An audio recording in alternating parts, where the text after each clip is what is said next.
So we're going to be discussing Csec biology, how to pass and how to get that grade. So the first thing, if you want to pass Csec biology, general biology, not HSP now, is your graphs. On that paper 2 exam, you are going to see a graph. You are going to book up on a graph. So if up to this day you still can't do your scale good, if you keep on and forget your y and your x-axis, if you're still, as we say, if you can't make a scale accordingly by yourself, then you're not a problem. You're not a problem if you can't make your scale and all that, and draw up your line and something, right? And the next thing too, we're going to make an even bigger problem than being able to draw up a graph is if you can't interpret one. If CXC give you a graph to draw, they might give you one to interpret. Or they might give you both. It's important that you know how to interpret a graph. You can know, okay, this is directly proportional to that, as one increase, one decrease. And you get what I say? If you can't look on a graph and pick up things like that, then you're going to have a problem for this Csec biology exam. Problem. But that's one of the key factors for the paper 2, ensuring that your graph skills are up there, ensuring that you know your content, if you get what I say. Because, as we said, the paper 2 is the knowledge-based one. It's not no multiple choice, so you can just minimize more. You have to write something. And the thing about these exams is that they're usually connected. So it's like one question of A, B, C, D. You get me I say? And sometimes in order for you answer C, you have to answer B. And so the questions are all connected. So you don't want to go into the exam and so they choose a topic like maybe mitosis. You don't know nothing about mitosis. And it's a whole 4 or 5 questions and one something. How you are going to deal with that? My advice is ensure that you know something and everything in the syllabus. Don't go into the exam and like a whole topic you never see before, a whole topic you don't know, you don't have an idea what it is. So it's not like you can go in the exam and make up something, which I kind of not advise that, Because in biology, everything is kind of more, is either right or wrong. It's not like maybe English you can write your way, or social studies and write your way, explain. In biology or in the sciences, is either so it go or not so it go. You get what I say? But that's my advice. Ensure that you know something on each topic in the syllabus. Speaking of syllabus, ensure so you even see the syllabus. Don't go into the exam and they're going to say, oh, Miss never teach this and Miss, listen to me, enough time students go in the exam and teacher never look upon that yet. There's enough people, enough students do exam in the past and syllabus never done. But them sit exam do.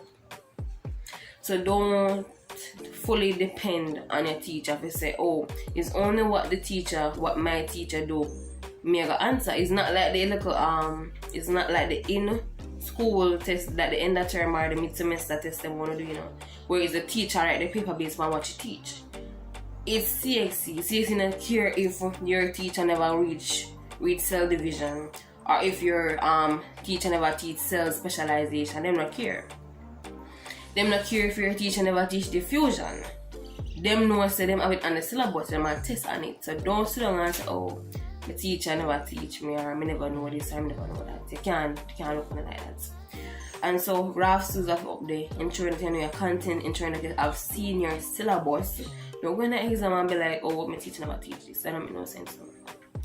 You're really putting yourself at a disadvantage when you do that, because like sometimes teacher really they're not going to finish the syllabus. Like from about grade 10, my teacher did I say that she said, we're not going to do that syllabus here.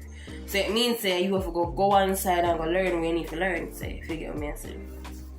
So it's kind of like that. But teachers usually try to cover the main points, but sometimes the syllabus does not get completed between grade 10 and grade 11. And that is the truth. Especially if something happened, like when the little COVID thing happened and school did out and all these things. But if there's a good reason, then sometimes the things them now get covered, and that's just the truth. I would advise you guys to do passive bus or paper 2 if you get me. So look, like, get one. Go on, you can go on csecpassivebus.com, CSC Biology Tutor, think Csec, I think them have for bio as well. Just go on there, and see. Just watch. You can just watch one or two past papers for paper 2, and watch and pay attention to how the teachers answer the questions. Pay attention to how the teachers answer the questions. That is my advice for the paper 2, because the truth is that the layout or the setup of the CSEC biology, all of the exam is usually the same each year.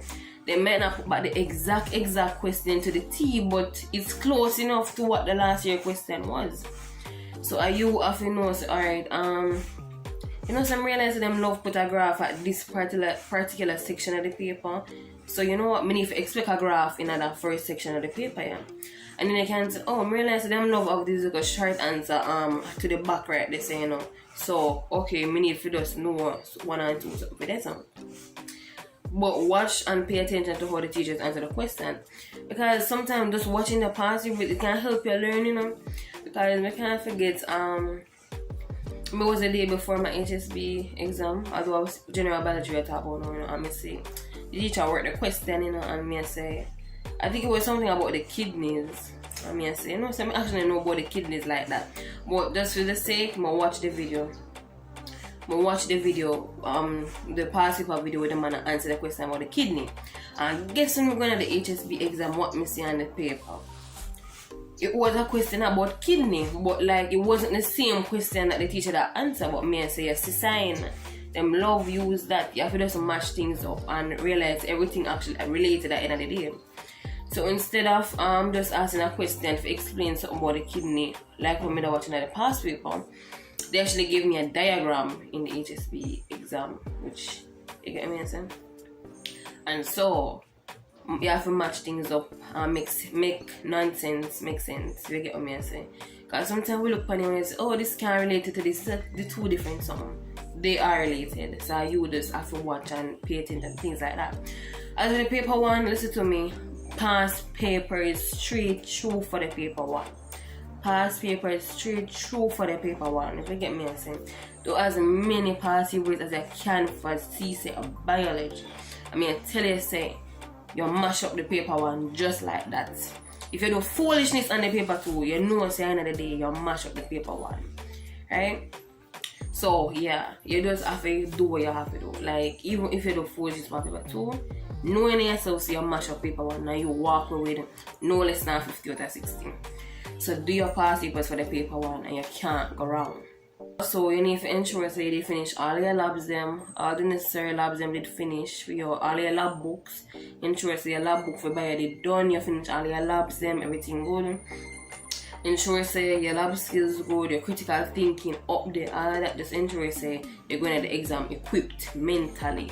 With the critical, sometimes the question can try to trick you, and sometimes it's more than surface level, and it requires us to critically think about it. And you sit down and you say, this is a question that I say. But sometimes they don't want to ask you straightforward, so you have to read into it and realize, this ain't really did mean. Okay. Alright, so the takeaway from this video is labs, content, your critical thinking skills, and past papers. That is the takeaway. That is the takeaway of this entire video. Your past papers what you need to do for mash up the exam. Your labs which is your SB, your labs, all your labs you're doing your lab book. For your SB, ensure so that good. Ensure going to the paper 2 exam with content, something in your brain. You get me saying, right? And even in the paper 1, you see you back up on a question we actually never see before. You can have your knowledge, we back up and say, I actually know the answer. Even if we never see a past paper question on this particular question, right? Cool. And your critical thinking skills. Just you have to go on the exam and get ready to use that brain here. Don't go in there and just dead so. Get ready to think about it. Reason out the question and answer the questions. Right? As I say, good graphs in the exam, know your graphs, know your content, make sure your head screw on tight, critical thinking skills up there, all of that. So just guys, do your best on the exam. Do your best on that exam. So that is the end of today's video. Don't forget to like, comment, share, and subscribe. You can also follow me on Instagram at Tony_Ashley. You can also DM me any questions you have on Instagram. That's the end of today's video. Bye guys.